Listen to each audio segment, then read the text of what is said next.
Hello everyone, हमारे YouTube channel पर आप सभी का स्वागत है। और आज की इस वीडियो में आपको जानकारी मिलने वाली है डिफेंस के एग्जाम और खासकर आपको कौन से तरीकों से एयरफोर्स को ज्वाइन कर सकते हैं। आप सभी का सपना होगा, किसी को फौज में जाना है जिसको इंडियन आर्मी कहते हैं, किसी को एयरफोर्स में जाना है जिसको इंडियन एयरफोर्स कहते हैं, और किसी को नेवी में जाना है। अभी जो वीडियो यहाँ पर आपको ये मिली है ये आपके रिलेटेड है एयरफोर्स से, क्योंकि इस टाइम एयरफोर्स की बम्पर वैकेंसीज आई हुई हैं और जितनी भी जानकारी उससे रिलेटेड है वो आज आपको इस वीडियो में मिल जाएंगी। तो चलिए बिना समय गंवाए जल्दी से यहाँ पर शुरू करते हैं और सारी की सारी जानकारी प्राप्त करते हैं, क्या क्या चीजें कर रही हैं, क्या सिलेबस होता है, सारा पैटर्न। तो सबसे पहले तो आपको ये जानना होगा कि डिफेंस एग्जाम को आप बहुत सारे तरीकों से ज्वाइन कर सकते हो। जैसे कि आप आफ्टर 12th एनडी के एग्जाम दे सकते हो, जो मेन और विमेन दोनों दे सकते हैं। एयरफोर्स XY ग्रुप यहाँ पर आप दे सकते हो, जो 12 के बाद हो जाता है, नॉन गेजेटेड रैंक्स की पोस्ट होती है। उसी के साथ साथ आप सीडीएस दे सकते हो, आप एफकैट एनसीसी स्पेशलिस्ट में कोई एग्जाम नहीं होता है, बल्कि आपके सर्टिफिकेट के बेस पर आपको इंटरव्यू के लिए एसएसबी के लिए डायरेक्ट बुलाया जाता है। फिर यहाँ पर एक जैग एंट्री होती है, एक टेरिटोरियल आर्मी जो है यहाँ पर देखने को मिलेगी। अगर हम कंबाइंड डिफेंस एग्जाम की बात करें तो ये जो सीडीएस है, अगर आप इसके तहत एयरफोर्स ज्वाइन करना चाहते हो तो आपको सिर्फ मेल, अगर आप हो मेन को ही यहाँ पर मौका दिया जाएगा।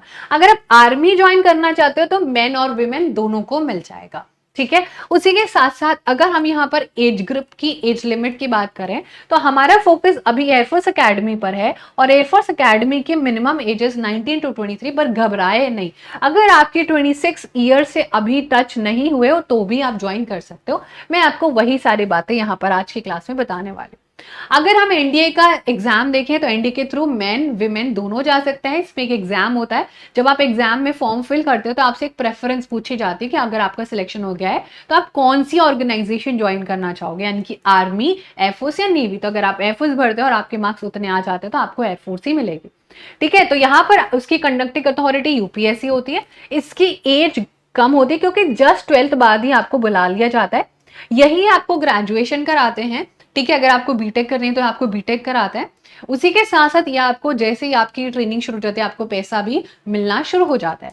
इसका सिलेक्शन प्रोसीजर एक रिटन टेस्ट होता है, दैट टू ऑफलाइन, और इसका एक एसएसबी इंटरव्यू ऑफ 5 डेज होता है। इसमें सिलेक्ट होने के बाद आपका मेडिकल होता है और फिर एक फाइनल मेरिट लिस्ट आती है, फिर आप ज्वाइनिंग पर चले जाते हो। अब बात करते हैं एफकैट की, जिसकी मेन वैकेंसीज निकली हुई है, जिसकी फुल फॉर्म है एयरफोर्स कॉमन एडमिशन टेस्ट। ये जो टेस्ट है ये खुद एयरफोर्स अथॉरिटी ही कंडक्ट करवाती है, जो कि बहुत डिफिकल्ट पेपर नहीं बनाती है। ठीक है। इसकी एज ग्रुप इज 20 से लेके 26, और ये एक बहुत सुनहरा मौका है उन सभी बच्चों के लिए जिनको एक गजेटेड अफसर बनना है। ये एकदम लेवल 10 का पे स्केल देते हैं, आपकी सैलरी सुन के ही होश उड़ जाएंगे, और उसके अलावा इतने सारे जो बेनिफिट्स मिलते हैं वो भी आपको बहुत जो है फायदा देते हैं लाइफ में। ठीक है। सिलेक्शन प्रोसीजर जो है एक बार देखो, एक रिटन एग्जाम होता है जो कि ऑनलाइन होता है, फिर होता है आपका एक एसएसबी इंटरव्यू। अगेन सब जो भी डिफेंस एग्जाम के गेजेटेड रैंक से सब में इंटरव्यू होता है। अब यहाँ पर अगर वैकेंसी की बात करें तो पहले इसका एग्जाम साल में 2 बार होता है, एक फेब में होता है और एक अगस्त में होता है, अगस्त सितंबर के आसपास हो जाता है। तो पहला वाला तो हो चुका है जिसमें कि 317 वैकेंसी थी, आपने मिस कर दिया सुनहरा मौका। बट अब समय है यहाँ पर, ये लगभग अगले 2-3 महीने में एग्जाम आपको देखने को मिल जाएगा। इसके फॉर्म्स भी निकल चुके हैं और 304 सीट्स आर आउट। कम नहीं है, बहुत अच्छी खासी सीट्स है। इसकी लास्ट कट ऑफ गई थी 137 आउट ऑफ 300 में से, और इसकी लास्ट डेट है 28 जून। फॉर्म भरने की लास्ट डेट है। आप एयरफोर्स की ऑफिशियल वेबसाइट पे जाके अपना फॉर्म डालें। लगभग 550 रुपए लगेंगे फॉर्म भरने के, और आप जो है फिर एग्जाम देने जाना, बहुत ज्यादा डिफिकल्ट नहीं आता है एग्जाम। अगर हम यहाँ पर वैकेंसीज का डिस्ट्रीब्यूशन देखें तो आप देखो एफकैट एंट्री में एक फ्लाइंग ब्रांच होती है। फ्लाइंग यानी कि आप सीधा एयरक्राफ्ट उड़ाओगे, जिसमें मेन की 18 सीटें हैं, विमेन की 11 सीटें हैं। ग्राउंड ड्यूटी टेक्निकल में, यानी कि आप टेक्निकल काम करोगे, बट एयर जेट नहीं उड़ाओगे, यानी कि प्लेन नहीं उड़ाना है, काम करना है नीचे रह के, जो भी सारी चीजें हैं। मेन की 124, विमेन की 32। ग्राउंड ड्यूटी है बट नॉन टेक्निकल है। यहाँ पर आपको वेपन सिस्टम संभालना है, 14 सीट्स हैं, 3 विमेन की हैं। एडमिनिस्ट्रेशन का काम संभालना है, 43 मेन की हैं, 11 विमेन की हैं। लॉजिस्टिक्स 13 मेन, 04 विमेन, अकाउंट्स में 10 और 2 महिलाओं के लिए, एजुकेशन में 07 फॉर मेन एंड 02 फॉर विमेन। मेट यानी कि आपको जो मौसम का देख रेख है, मेटेरोलॉजी जो डिपार्टमेंट है, उसमें आपको 8 सीट देखने को मिलेंगी और 2 सीट यहां पर देखने को मिलेंगी। किस चीज की? 2 सीट आपको जो है विमेन की देखने को मिलेगी। अगर हम एनसीसी की बात करें तो एनसीसी में बेटा फ्लाइंग में 10% सीट जो है वो सीडीएसई के लिए रिजर्व होती हैं और 10% जो है वो शॉर्ट सर्विस कमीशन के लिए रिजर्व होती हैं। तो एनसीसी एंट्री में अगर आपके पास मात्र सी सर्टिफिकेट आपने अचीव कर लिया है तो आप अपनी एप्लीकेशन डायरेक्टली सबमिट कर सकते हो और वो आपको सामने से बुलाएंगे। ठीक है, आपको कोई रिटन एग्जाम यहाँ पर देना नहीं, आप सीधा डायरेक्टली एसएसबी के लिए प्रिपेयर हो सकते हो। अगर हम यहाँ पर एलिजिबिलिटी की बात करें तो देखो यहाँ पर आपको कोई भी ग्रेजुएशन, यहाँ पर ये वाली जो पोस्ट है, यहाँ पर ये वाली जो पोस्ट है बेटा, इसमें आपको कहीं कहीं पर जैसे कि एडमिन में, लॉजिस्टिक्स में, अकाउंट्स में, एजुकेशन में नॉर्मल ग्रेजुएशन भी चलेगी। ठीक है, यहां पर आपको नॉर्मल ग्रेजुएशन चलेगी, बट वो ग्रेजुएशन में आपको 60% अबव होगा तो ही आप फॉर्म फिल कर पाओगे। परमानेंट कमीशन मिलती है, यानी कि जब आप 60 साल के हो जाओगे तो रिटायरमेंट होगा, और एक मिलती है शॉर्ट सर्विस कमीशन, यानी कि आप क्या हो, आपको 40 ईयर्स के बाद यहाँ पर रिटायरमेंट दे दिया जाएगा। मेजरली ये मेन जो है को जो के साथ साथ विमेन को भी मिलती है, बट मेन को भी मिलती है। ठीक है, अब एलिजिबिलिटी देखें तो फ्लाइंग ब्रांच में आप 20 से 24 साल के होने चाहिए। ग्राउंड ड्यूटी में अगर आप 26 साल के हो तो भी आपको यहाँ पर मौका मिल रहा है, बट फ्लाइंग में आपके पास जो है ये सारी चीजें और चश्मा वगैरह नहीं होना चाहिए। उसी के साथ साथ स्टेजेस की बात करें तो पहले स्टेज में एफकैट का रिटन टेस्ट होता है, फिर एक एयरफोर्स सिलेक्शन बोर्ड यानी कि एफएसबी का इंटरव्यू होता है, जैसे कि देहरादून में आप इंटरव्यू देने जाते हो, वाराणसी में, मैसूर में, एक्सेट्रा एक्सेट्रा। फिर एक मेडिकल टेस्ट होता है, बहुत ही डिटेल्ड होता है भाई, बहुत बहुत डिटेल्ड होता है, 1 हफ्ता लग जाता है लगभग।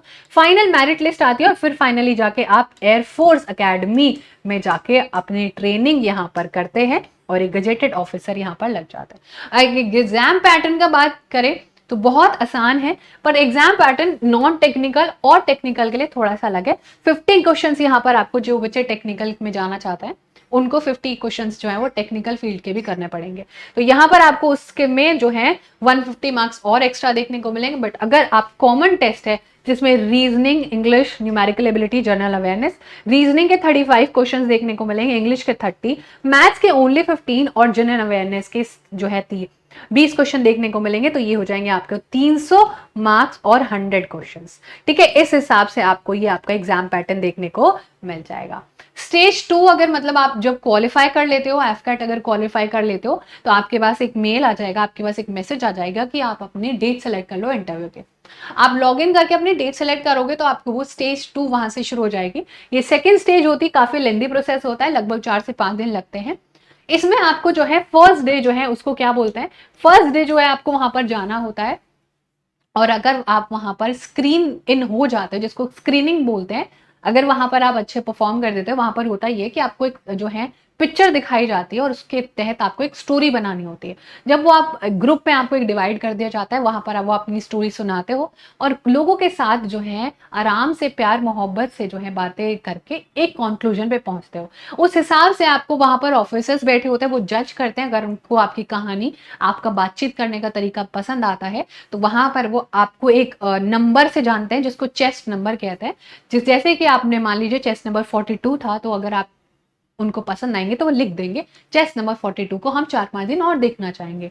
तो ऐसे ही मान लीजिए लगभग 300 लोग गए हुए थे, उनमें से लगभग 60 to 70 को ही अगले 4-5 दिन टेस्ट करने के लिए यहाँ पर रोका जाता है, बाकी सबको पहले ही दिन वापस भेज दिया जाता है। तो ये होता है आपका सेकेंड स्टेज में, जिसमें उसके बाद मुझे लोग आपको यहाँ पर, अगर आप टेक्निकल पोस्ट के लिए जा रहे हो तो आपका एक सीपीएसएस यानी कि आपको जो है स्टिमुलेशन से एक एयरक्राफ्ट पूरा प्रॉपर चलाना है, आपका ग्रुप टेस्ट होता है, आपका साइकोलॉजी का टेस्ट होता है, आपको बहुत सारी कहानियां लिखनी होती हैं, बहुत सारे रैंडम वर्ड्स जो है वो स्क्रीन पर डिस्प्ले होते हैं, उसके तहत आपको वर्ड्स बनाने होते हैं। यानी कि मैं अगर आपको बोलूँ डेमोक्रेसी, तो आप डेमोक्रेसी के रिलेटेड कुछ बोलो, डेंजर बोलो तो आप क्या, तो यहाँ पर साइकोलॉजी का टेस्ट है कि आप कैसे रिएक्ट करोगे।